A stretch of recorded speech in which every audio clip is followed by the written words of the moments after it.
आणि आता महत्त्वाच्या बातम्या आपण पाहूया।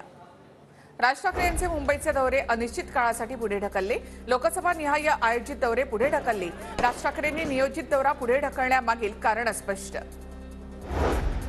ईडी सीबीआय सारख्या यंत्रणांचा वापर विरोधकांच्या विरोधात केला जातोय। तपास यंत्रणांनी कारवाई केलेल्यांमध्ये एकही भाजपचा नेता नाही।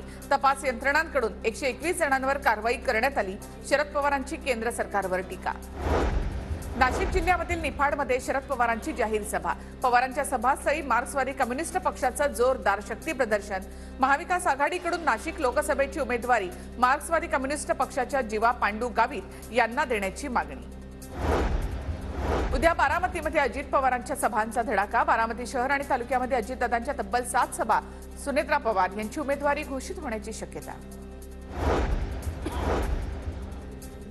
सुनेत्रा पवार यांनी घेतली पुरंदरचे माजी आमदार आणि माजी कृषी राज्यमंत्री दादा जाधवराव यांची भेट। दादा जाधवराव यांनी सुनेत्रा पवारांचा प्रचार करण्याची दिली ग्वाही।